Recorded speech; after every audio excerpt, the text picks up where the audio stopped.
we've had lots and lots of teachings, and we have additional materials to go through. So please, let's finish listening to the Prince talk about rigging, using Anambra State as an example. But I think it was way beyond rigging. It was really how to put. I know that a lot of people just say, okay, he was talking about rigging and rigging of elections. But from what he said, because obviously we are going to elections in 2019, and these are things that we need to be aware of in terms of protecting our votes. But Ndi, let me start with you this time. Ladies first. What did you take from that? And you are from Anambra State. I'm proudly from Anambra State. I think he gave very practical insights into how easy it is to rig when voters cast their ballots and then leave the voting area. Through his experiences in Anambra State, he showed us that if we don't follow and track what happens to our votes and ensure that we hold the police, the military and all the electorates involved, then we will lose that power and essentially give it away. So we have to protect it. Means the electorate has to go with that ballot box to the place that it's been. We need to protect ourselves, protect our box, use our phones to take pictures, to report, raise alarms where we see injustice being committed, and continue to monitor when the results are released that it matches and tallies. Exactly. And ensure that we hold the legal system accountable, even after the elections, to see who is contesting what and who has the higher power to bribe anybody in judiciary, to ensure that ultimately our vote counts and is protected to the very end. And I think this was a very practical session. I love that he spoke from personal experiences, and it was very credible. And we, the listeners, have to ensure that we do likewise. That's the only message we can take away. Certainly, and I think I like the fact that it was very humorous. Exactly. As well, he brought some comedy into it. I know that you like that. Yes, he was. He really gave us a lighter side, to the whole thing. But I think more than anything else, he's warning, because it's a warning to all citizens that the responsibility doesn't end with getting your PVC. Yeah. That citizen, involvement has to extend itself, even to making sure that, your vote is counted, And of course, other things. I mean, by implication, we know that it will, even after the votes are counted, it doesn't end there. Governance doesn't happen in a void. If you really want true governance, you have to be involved. So this getting involved just doesn't start and end on election day. It's a continuous process. In fact, I think it's a continuous process that will continue to extend itself throughout, the life span of any nation. Yeah, that reminds me of what one of the speakers said. I can't remember who said, engage and stay engaged. I think it was Mrs. Shola Salako, and that's what she's saying, that even if you feel you put the right person in office, you still have to continue the process of making the person accountable through their tenure, to say, okay, so the things you promised us, so 6 months down the line, please, where are they? And not saying now we've put the Messiah there and then you go and sleep. What do you have to say to his... I think that in addition to the things that have been said, one of the things that comes home to me clearly is the fact that we're listening to real people. So this is a real person, he's participated in the process, willing to talk about it, he's not hiding things from us. So now where we would originally or ordinarily have imagined that the people that get involved in politics are people who are far away, people who are unknown, people who you can't imagine. And when they tell you, oh, that person did it, you're like, no, he's in a different situation from where I am. Now we're seeing and listening to real people facing common challenges and talking about it. So it isn't so far away to be involved. It isn't so far away to participate. The way isn't closed. The way is actually open. And just by hearing some of these things, taking lessons from there, we can actually get in quickly, much faster than we thought, with ideas and plans and strategies. The other thing that I thought to myself was that because of the cumbersome nature of the follow-through, we should begin to be more active about using more convenient and more appropriate methods today. So this whole idea that Leke Order was talking about, using the phone to vote, all right, part of our involvement needs to be about making it even easier for other people to participate. Yes. So people have gone ahead of us and shown us how it is possible for this thing to work. Then someone shows us how we can use current technology, modern technology, to make it convenient for more people to participate. So part of our own next level of involvement also has to be to make it possible that the institution that supports participation makes it easier and more convenient for everyone, protecting the vote more easily as well. Because it can be really tedious and tiresome to say, I'm going for an election and I'm going to follow it all through. But it's important for us to actually use what we have to try to get that done. Yeah. And the burden is not only placed on INEC. You know, lots of focus, usually during the elections, leading up to the elections, is who is the INEC official. Ultimately, these communities can be powerful. Communities of citizens who say, you know what, we're going to hold INEC responsible, we're going to hold the lawyers responsible, the judge in Anambra, we're going to hold him responsible or her responsible, all through the process. There are people who we should be looking at already and holding them responsible to make sure the election is free and fair, and that when the elected officials, those who have been elected, who we have chosen, assume office, we also continue to hold them accountable, civil society, the press, so that they perform and execute and deliver on the promise they've made to the citizens. I think what I find is there are different levels of getting involved, right. and you just have to choose whichever level you want to get into. So whether it's the community engagement one, where people have shown us go and fix your streets or something, whether it's the hold your local government accountable, whether it's the PVC election, there are different levels and there are different areas where we can all just say, okay. And one thing that has also been talked about this platform is teamwork. We can't do it alone. Many times we are always in this individual space where we think you are the one that is going to. How can we encourage young people watching, to come into, begin to think of teamwork now and that community lifestyle? Once again, one of the things one of the speakers has said was, we don't know our neighbors. So how do you even want to start this getting involved? And I thought to myself, that's true. I'm not sure I know one of my neighbors. Maybe I know one of my neighbors.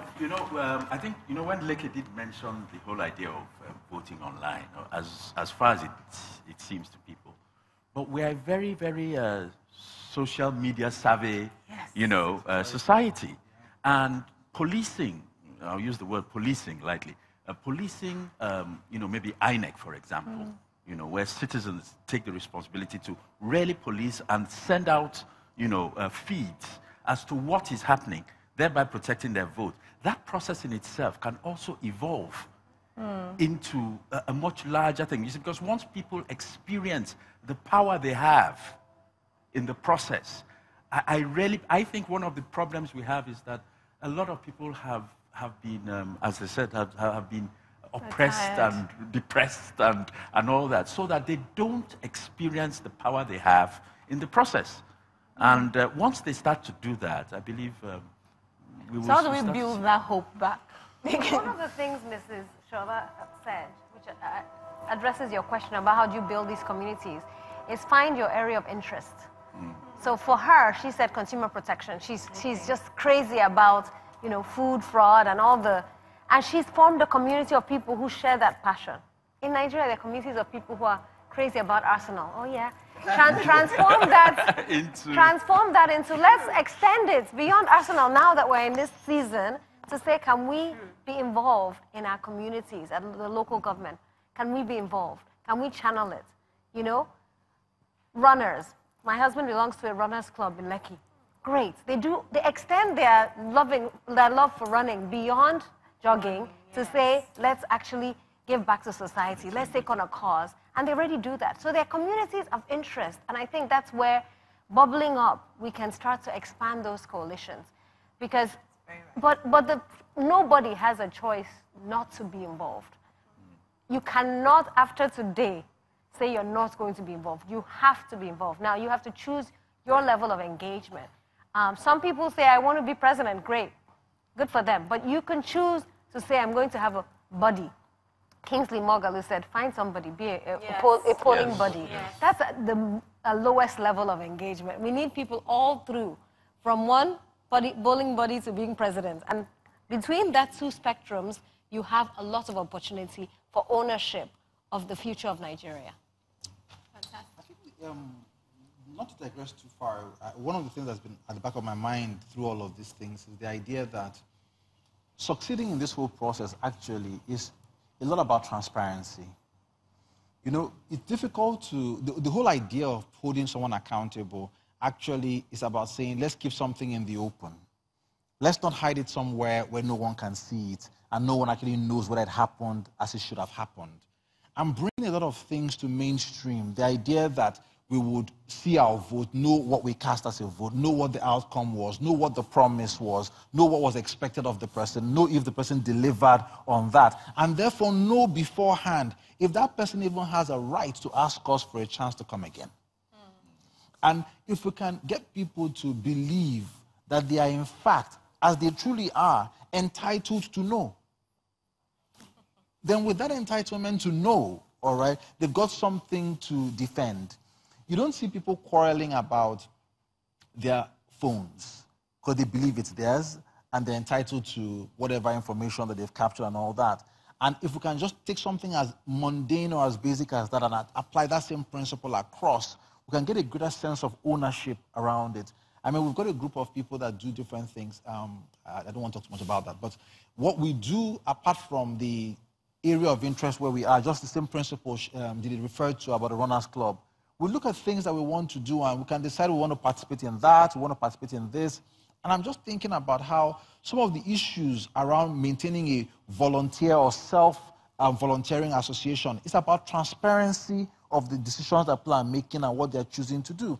And politics is a little like that, where people volunteer themselves to offer a service to the society and people volunteer themselves to support that whole cause. But all of it is premised on a level of transparency of all that is going on, people understanding the value that is being added and what exactly is going on in there. And I think that, as Mrs. Salako said, if everybody takes the pain to understand what their rights as citizens are, what their responsibilities as citizens are, a lot of work can happen and people can actually do something that makes sense without having to be the one that's aspiring to the office. But there's a role that you can play, like Ndidi was saying. So somebody is watching all of this and saying, okay, you guys have talked. But like you said, look, I've tried these things several times. Like, I've given up. You know, one of the speakers gave us 4 steps. The first step was those who have relocated. The second step is the 4 types of people. Yes. Those who are here, but you are one leg in, one leg out. Then there's the third, those who have finally, like, you know, they've given up. The 4th level are those who are getting involved. So for someone watching and is at that point where it's like, truly, something must appear to me to say, have hope. How can we inspire that hope once again? I would say that, you know, because really the focus, especially for this election and even going forward, the focus is really on the youth. And I think there's an opportunity for even, older citizens to first of all, for the youth themselves to get organized. But many of them would say, we don't have the finances, we don't have, the experience. Give the excuse of they don't even have the jobs, these things. Yes, they are there. So there's also the opportunity for older people to support these initiatives. Of course, transparency has to be involved. But there's a mentoring process where older people who have tried in the past, maybe that time wasn't right, but the future is for those who, the younger, ones in society. And if they have ideas, supporting them and helping them actualize those ideas, I think is also a strong way of I agree, and that can also help to at least boost their belief once again. It occurred to me that the whole idea of in my lifetime, that's like hashtag, yes, hashtag in my lifetime. Yeah. I think sometimes you have a dream and then you stumble, all right, and things don't quite work out the way you planned. But the difference between the people who actually do succeed in the end is not about how many times they tried, it's the fact that they kept trying, all right? And if we believe that we're, I don't know, I would hate to sound like a motivational speaker, right? But the truth is that, I mean, you're not going to, you only fail if you stop trying. Yeah. All right? So for people that feel I've tried and it didn't work and all that, the truth is you only actually fail when you stop trying. And because there are more and more people who believe it can work, then we've got more and more people with whom we can try again. I agree with you. And that didn't sound motivational. It just sounded practical. Very, very practical. So we have to actually go back to the hall now. Remember that we still have His Excellency